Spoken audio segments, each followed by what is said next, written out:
Today we're going to talk about a certain type of modeling called spline modeling. And it's called spline modeling because we use shapes to create a model, particularly splines. So let's go over what we have set up in the scene so far that's going to help us.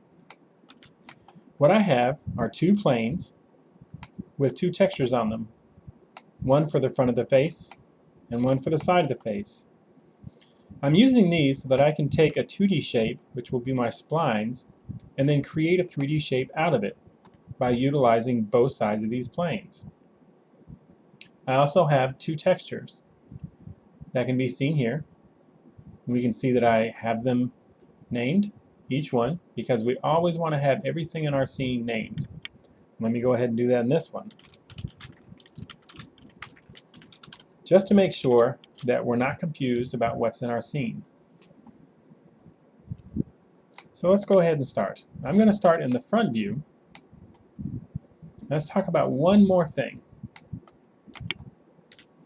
So let's talk about how we have these materials applied. On each plane, if we go to our Modify tab, we'll see that I have a UVW map. And I did this so that I could use a Bitmap Fit.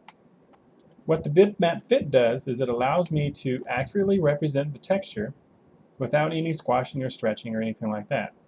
I would recommend anytime you're doing any type of modeling like this, whether it be box modeling or spline modeling or anything that you're using a reference, make sure you have a UVW map on there and you're using Bitmap Fit. If I click Bitmap Fit, it's going to ask me where do I have the texture I want to use. So I can use that and go from there. Once I get the UVW map on there, I want to make sure that I don't change the length or the width in the UVW map. Instead, if I want to change it, I'm going to come back down to plane and change it from there. As you can see, when I'm adjusting the plane, the texture doesn't squash or stretch. And that comes from the UVW map. Okay, so I'm going to start in the front view. And let's talk about exactly what spline modeling is. I'm going to create a spline, and to do so I'm going to go into the Create tab, because anytime I want to create anything, I'm going to do so in the Create tab. With box modeling we would use geometry, but with spline modeling we're going to use shapes. And in this instance I'm going to use a line. Now what I'm going to do first is outline a part of the face, and I'm going to choose this eye right here. And I want to do so in a particular way. As you can see, as I click, I'm just left-clicking and moving, left-clicking, moving, until I have the splines where I want them. And as you'll notice, that even in the sharpest point of the eye, on the edges, I'm not just using one spline. I'm using more than one spline. What this is going to do, once we build it, it's going to help me to animate it. So I'm going to do the same thing that I just did over again and talk about exactly what I'm doing a little bit more. So I'm going to start in the corner, but as I said before, I'm going to have two vertices in my spline. Then I'm outlining the inner part of my eye. How you do this is up to you, but keep in mind how many vertices you use, how many segments, because what we want to do is continue that all the way around. So I have one shape, and I'm going to start another. And I want to keep in mind how many vertices I have, because I want to use the same number of vertices on the second part. So again, I'm going around maybe the inside or the middle of the eyelid, using the same number of vertices that I did before. And when we get to the end and cross those vertices over, it's going to ask us, do you want to close the spline? We're going to say yes. And I'm going to do one more. Maybe we did the inside of the eyelid, the middle of the eyelid. Now let's do the top of the eyelid. And again, trying to remember how many vertices we used to create our shape. Okay, once I have them created, if I want to modify them or move them, I can do so in the Modify tab. Under Selection, I can do Vertex, Segment, or Spline. If I want to move the vertices, Maybe I didn't have them lined up well enough, or I was in too big of a hurry. That's fine. If I find that I have too many vertices or not enough vertices, I can change those as well. So for example, let's say I have one too many, then I can select on it and just hit my delete key on the keyboard. Or if I found out that that was a mistake, I can always come under Geometry in my selection, and I'm going to refine. So I can click on Refine, click where I want to add a vertex, turn my refine back off, and now we'll see that again that vertex is there. The next thing that I want to do is attach these together. And I want to do so because, one, I'm making a model, making a 3D model, and two, because there's a modifier I'm going to use to help me. And in order to use this modifier, this is kind of the way that I have to have it set up. So I'm going to again go back under Geometry. I'm going to choose the Attach tool. I'm going to click on these other splines to attach them to the same spline. Now we can see that I have all three circles or shapes together. The next thing that I want to do, and the reason why it was important to keep the same number of vertices, is because I want to start connecting all these vertices that I have created.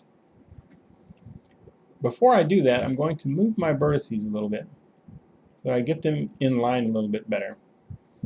Ultimately, what I want to see is kind of like a spider web with the shapes that I have. And again, if I find that I have too many vertices or not enough vertices, I can always manipulate them, I can move them, I can delete them, I can create them, whatever I need to do.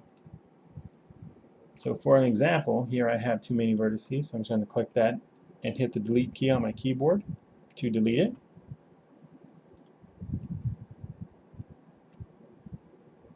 Here I have too many, so delete that one.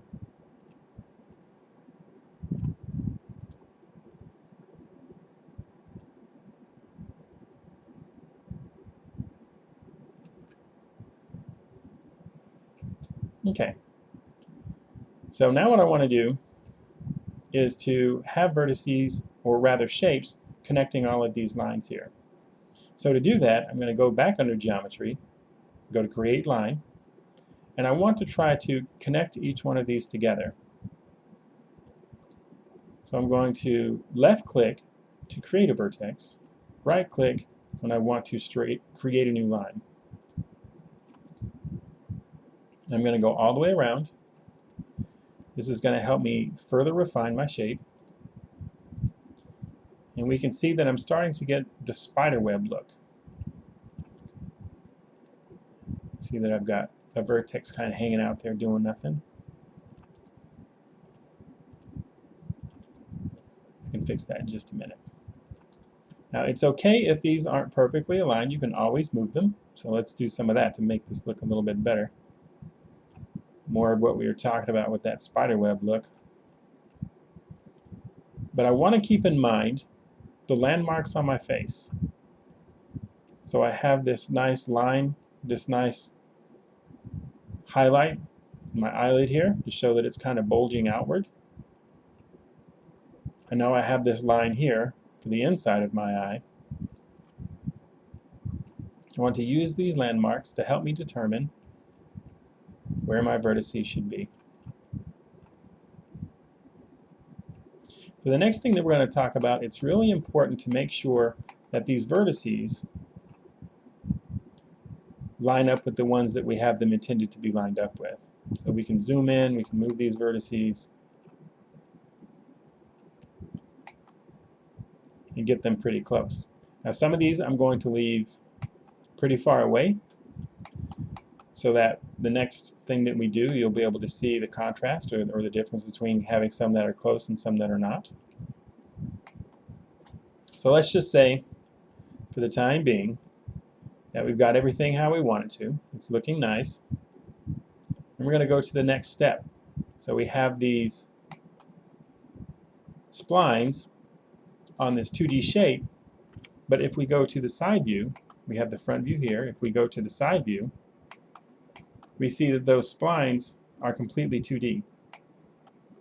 So what I want to do is then go back to my front, And I want to pick a point that I know where it is. And what I mean by that is I'm going to choose these vertices right here that I know are in the outer corner of the eye. Let's start with the outer corner of the eye. It's a little bit easier to do. I know that these vertices right here are in the outer corner of the eye. So I'm going to go back to my side view, and I have the outer corner of my eye here. So with those vertices selected, I'm just going to move them to the outer corner of the eye. And this brings us to another good point to make sure that our views are lined up. Otherwise, it's going to be a lot harder to model. So I'm going to move this a little bit. Help me get that in line just a bit. And then I'm going to continue with what I was doing. So I'm going to come back to my splines. And I know these here, like this is right outside the colored part of our eye. So we'll go back to a right view. Have the colored part of our eye here, so we'll move that forward. And we're going to continue to do that until we have them all where they're supposed to be. And we're going to lump these up a little bit.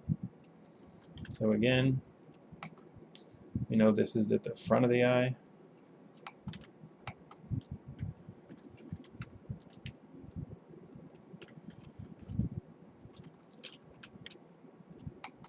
Now we see that the eye is going to curve back around. So for this part of the eye, we're going to have to kind of guess where it would be. Like that inner part of the eye, what's called the nictitating membrane. We don't really see that from the side view, so we have to do our best guess. So then what we see is we're taking that 2D shape and we're turning it into a 3D shape. So let's do that a little bit more. So the outer part of that eye, again we're moving it to the outer part of that eye. I'm going to try to do this a little bit quicker so we're not waiting on me to show. So back to the front. See, these are in our eyelids. Let's do these here.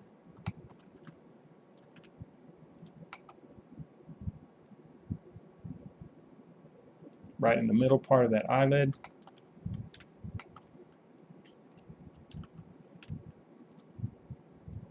Again, we're going to move that forward.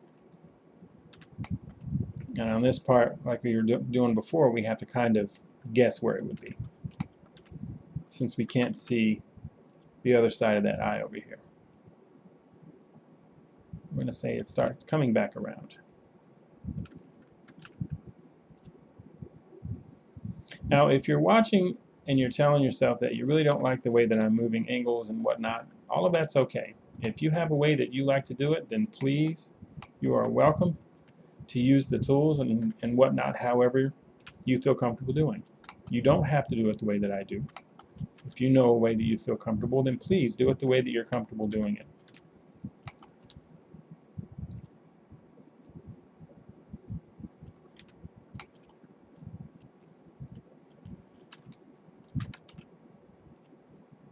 Just continuing to move these.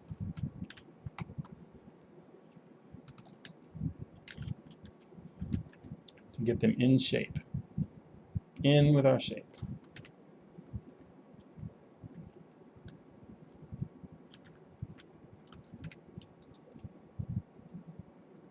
Oh, got one I don't need.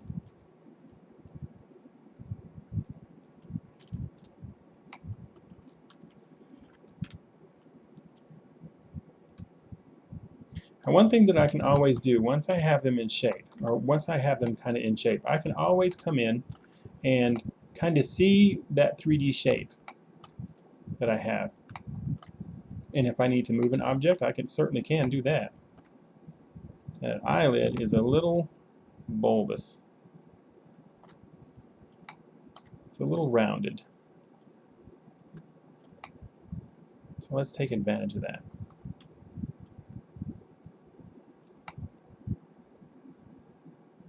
Now we can see that we have more of a 3D shape.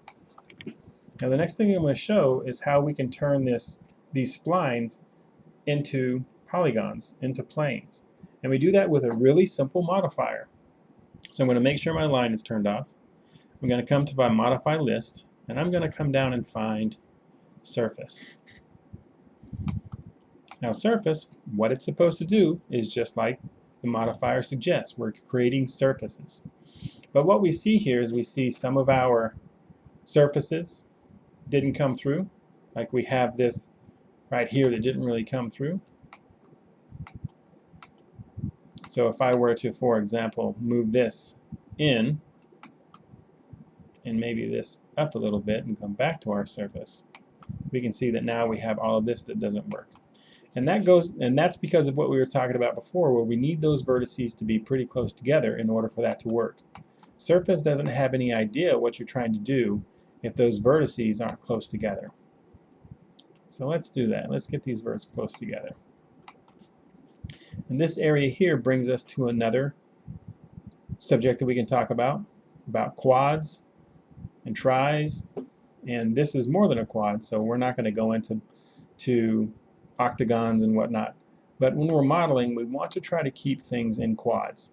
That's going to make it easier when we go to do our texturing. When we go to animate, it's going to be a lot easier for us. So we want to try to keep things as quads as much as we can. Tris are good as well. We might have to use some on the face. But obviously we can't go under tris, because then we just have a vector, we just have a line. And anything above 4 we want to try to shy away from. So I'm just going to delete that. Now let's go back to our surface. And we see that where we didn't have anything there before, now we do. And one other thing we can talk about with our spline options is our threshold.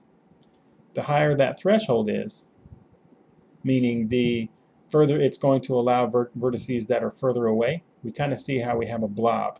And that's because it's really thinking that all of those vertices that were all spread out are kind of attached. And also on the other end, the lower the threshold, then the tighter that those vertices have to be together. So if sometimes you see curviness or you see some that are missing, messing with that threshold can definitely help. So here at point 1, a lot of it disappeared, because if we go back down to line, we see that these vertices are just not close enough together. So if I come in and try to put these vertices closer together, then we'll see that they're going to start working. So if we come back up to a surface, we see now we have some that are working. Or if it works for us, we can just turn that threshold up a little bit. So now we have a surface. What we're going to do is we're going to continue to build out our splines in the shape of our face. Our face has wonderful landmarks. We have this part of our eye right here that's starting to come into the bridge of our nose. Our eyebrows, we have our cheeks that we can see here, our lips, we can see the skin around our lips, our nose. So what I'm going to do is I'm going to model a little bit more, and we'll come back in just a minute, and we'll see some major parts of our face that we can model together. So at this point, what I'm going to do is I'm going to continue to build around.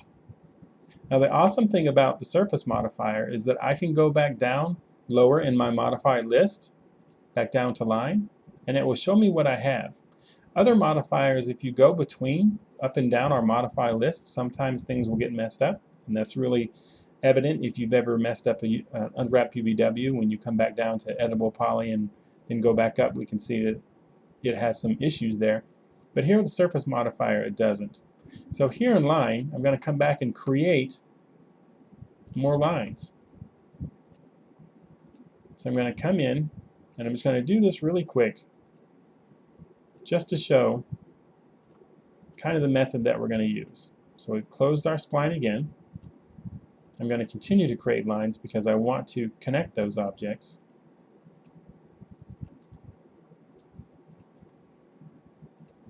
Again, we have that spider web.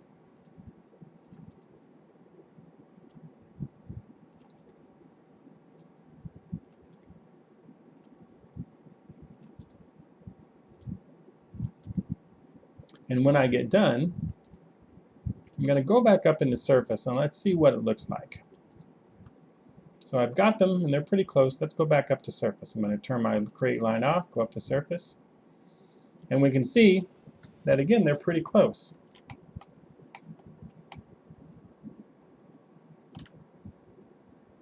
Got some things going on there. Let's move.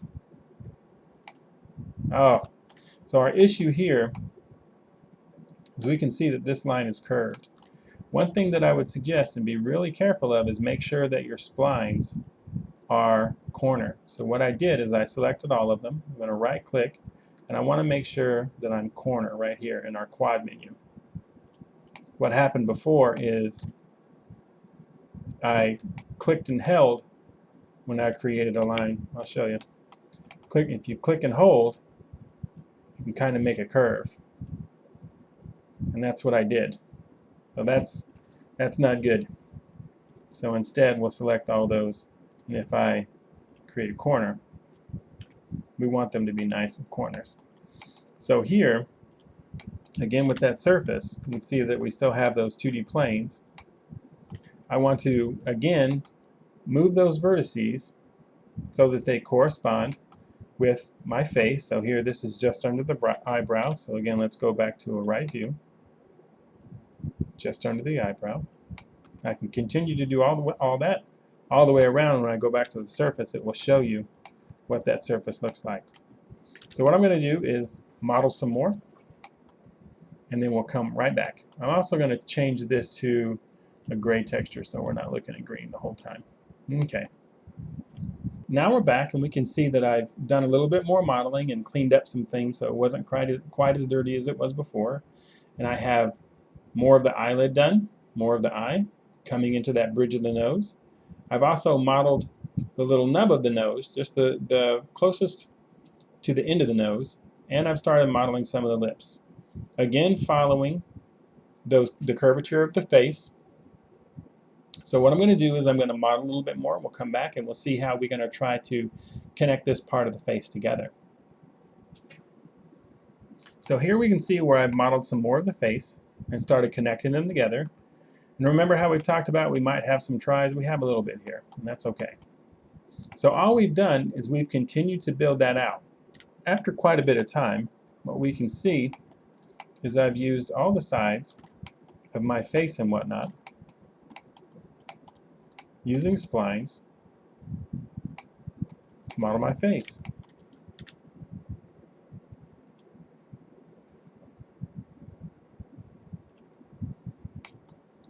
So I know that's pretty quick, and I know that I didn't go over a lot, but this was just a basic understanding of how we can start modeling with splines. So what I would say is, find a face that you want to model. Maybe use your own, or something that you want to practice spline modeling with. And I would also look on the internet for good examples of what's called edge flow. The better edge flow that you have for a model, the easier it's going to be to see where we need those vertices, and it's also going to be a lot easier to animate with. I can promise you that. Another thing that we can do that's going to save us 50% of our work, and I've already converted this into an editable poly, which we can do by right-click, convert to editable poly. But another thing we can do is either use the Symmetry Modifier, or we can use the Mirror Modifier. And if we use it as an instance, if we create it as an instance, then we'll have both sides of our face. And not only that, but if it's an instance, then whatever we change on one side will also change on the other. So even when we're creating it, if we do so when we're creating it, then we're really only we're only doing half of the work. Which sounds good to me. So again, like I was saying before, practice, find something you want to model with splines, practice, and have fun.